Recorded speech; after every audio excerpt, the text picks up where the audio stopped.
Good afternoon and welcome to the Elementary Teachers Federation of Ontario virtual press conference.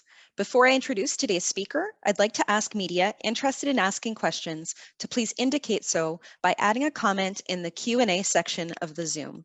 Please include only your first and last name and the media outlet you are with. If you experience technical issues, please use the chat to communicate with staff. I'd like to now introduce Karen Brown, First Vice President of the Elementary Teachers Federation of Ontario. Karen? Thank you, Carla. Thank you and good afternoon. Before I begin, I'd like to acknowledge that this is a time when many Ontarians are grieving, scared, and in need of support. Over the past few weeks, we've read statement after statement about the horrors of residential schools and intergenerational trauma that continues to affect Indigenous peoples in this country. We've also seen statements denouncing Islamophobia, homophobia, transphobia, and biphobia as a result of hate-motivated incidents that have taken place in our communities. These are dark times for many. ETFO is deeply concerned about the increasing levels of hate and violence perpetuated against many communities who have been historically marginalized and continue to be underserved today. We call on all ETFO members and the public to denounce all forms of racism and discrimination. We must continue to fight for justice, raise awareness, confront and push for action to eliminate all forms of oppression and violence so that everyone feels safe, welcome, and included. On behalf of ETFO and our 83,000 members we represent, I'd like to thank you for being with us today to talk about the Ford government's egregious plan to invoke the Notwithstanding Clause, their willingness to trample on Ontarians' charter rights to ensure their own survival is an attack on democracy that should be a concern for everyone. Earlier this year, the Ford government passed Bill 254, which restricted political advertising in the 12 months before the next provincial election. This was a clear attempt to shield the government from criticism while also increasing the amount of money wealthy people could donate to Ford's re-election campaign. The plan reeks of power and privilege. This week, the Ontario Supreme Court of Justice found sections of that legislation, including the 12-month limit, to be a violation of the Canadian Charter of Rights and Freedoms that could not be justified. As a result, Justice Edward M. Morgan struck down the restriction.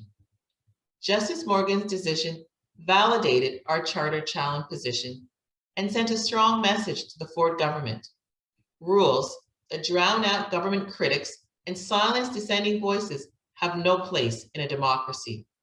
Seemingly, Doug Ford disagrees and believes his re-election is more important than Ontarians' democratic rights. He recalled the legislature to use the Notwithstanding Clause to pass legislation that violates the Charter, rights, and freedoms, overrides court rulings, and shields the government from any legal challenges. It is important to note, the Premier isn't recalling the legislature to plan for post-pandemic recovery or for a safe return to school. He is simply recalling the legislature to shut down dissenting voices. This is, put simply, an attack on democracy. In fact, it is Doug Ford's most flagrant abuse of power, a desperate attempt to shelter himself from legitimate criticism to try to win the next election. Ford is choosing to ignore legal avenue of appeal that is already available to him and instead is showing his true colors. He cares more about his own political future than protecting the people he was elected to serve. Canadian Civil Liberties Association Executive Director Michael Brandt had this to say about Ford's plan to evoke the Notwithstanding Clause. This a cravingly self-interested abuse of this extraordinary power. The Notwithstanding Clause was designed to be a democratic safety valve, not a brazen power grab to tilt election rules in a government's favor. This unprecedented attack on democracy by the Ford government cannot be overstated. Ford knows that his agenda to dismantle Ontario's public services, privatize public education, and continue to reward his well-connected friends will not stand up to public scrutiny. It is clear that Ford's Conservative government are running scared, and they should be. Based on declining support throughout their term, they have repeatedly failed the people of Ontario, negatively affecting the lives of children, education workers, healthcare workers, residents in long-term care homes, families, social service providers, business owners, the elderly. I could go on. Ontarians have the right to hold the government to account for its failures. Ford wants to make sure that Ontarians don't hear from teachers and education workers about the chaos he has caused in our public schools. He doesn't want Ontarians to hear from nurses and PSWs about what his government's actions did to long-term care residents and staff. And he doesn't want us to hear from Indigenous leaders, anti-racism organizers, or environmental advocates. He doesn't want Ontarians to hear from families of children with autism. Ford's mishandling of the pandemic has led to devastating impacts on our communities, including disproportionate impacts on members of Indigenous, Black, racialized, and other communities who continue to be underserved by this government. They waited and waited to take action against COVID-19 and took no steps to implement paid sick leave. But this week, they proved just how quickly they can act when they are motivated by self-interest and political gain. Within 24 hours of a court decision that returned charter rights to Ontarians, they took swift action to ensure Ontarians are silenced in the lead up to the election in June 2022. Make no mistake, we are watching carefully, taking notes, and committed to fighting for democracy. Our fight is an important one, and we will continue to do everything we can to advocate for publicly funded education system that is student-centered, equitable, and adequately funded. My message to Ontarians is this: Ford can pass legislation that tramples on our democratic charter rights, but he will not silence us. Trust us when we say we will not be muted. We will hold Ford's Conservative government to account. On June 2nd, 2022, Doug Ford will not escape the judgment of Ontarians. We can replace this government that works for the few and well-connected with one that works for all Ontarians, a government that believes in the public good, a government that believes in public education. The work to remove Ford from office starts now. Please join us at buildingbetterschools.ca. Thank you. Thank you, Karen. We'd now like to open the floor to questions. For members of the media who arrived after I provided some instructions, you can please leave your first name and your last name and the media outlet that you're with in the Q&A area of the Zoom if you have a question. Please remember to unmute yourselves as you are introduced by me. Our first question is from Chris Rashoe at the Toronto Star. Chris?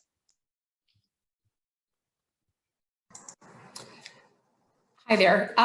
I just wanted to know if there's anything that you plan to do or can do once the notwithstanding clause is invoked. Hi, Chris. Right now, we are exploring our legal options, what's available to us in regards to a legal challenge. But when the clause is invoked, we will be mobilizing our membership. We'll be connecting with our members on a regular basis. We've begun that process through newsletters, through meetings. We will continue to do that. We will work with the communities to mobilize to defeat this government. Chris, do you have a follow-up question? Yes, I just wanted to ask you if you've been hearing from members about the use of the notwithstanding clause and what they think of it. Absolutely. Our members are just infuriated by this absolute abuse of power, this riding extension of a democratic process, ignoring the courts. They're upset.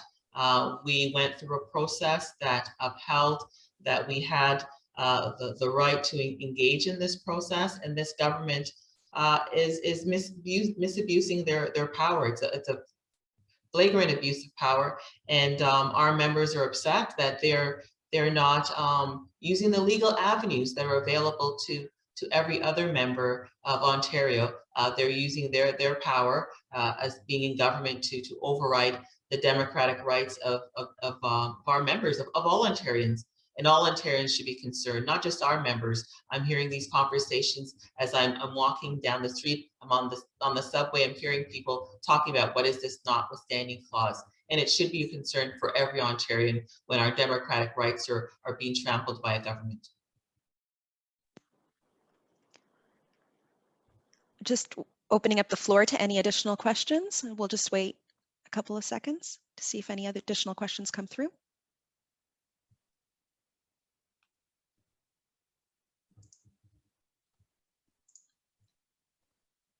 Members of the media, if you'd like to just ask a question without entering your name into the Q&A, you're welcome to do that now.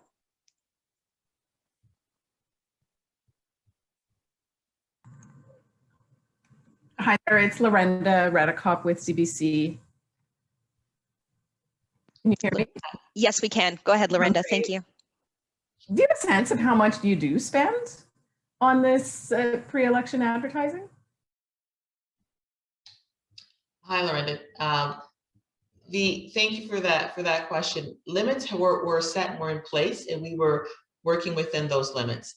What we've seen this government do is extend restrictions that benefit the government and does not put the process and the integrity of the process in a balanced way. So ETFO, like all other organizations who engage in members of the public, families, teachers, personal support workers, groups that want to comment around issues that are related, campaign issues around public health, around education, around the environment, have been following along with the guidelines, and the limits, were established, and we agree there should be limits, and we've worked within those limits. But this premier has abused his power and has shifted that limit to an advantage of the government.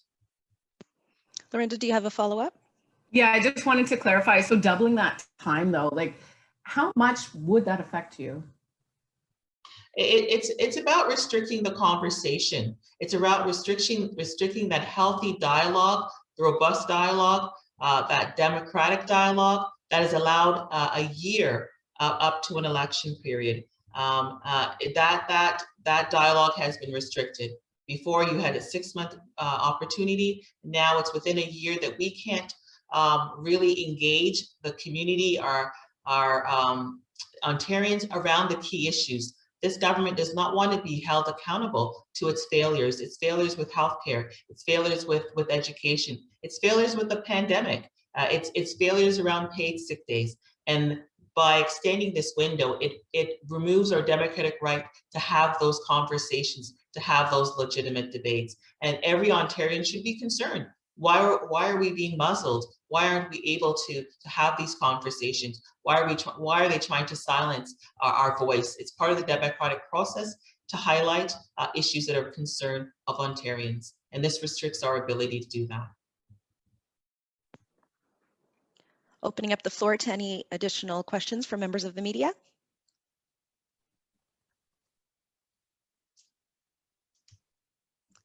Hearing and seeing none, this concludes question period. Karen? Before we end, on behalf of ETFO, I'd like to extend best wishes to all educators and education workers in Ontario for a well-deserved, safe, and restful break this summer. You've gone to extraordinary lengths to ensure continuity of learning despite all the disruptions, and prioritized your students' safety and care during a very challenging time. Your efforts are noticed, valued, and to be applauded. Thank you all for joining us today.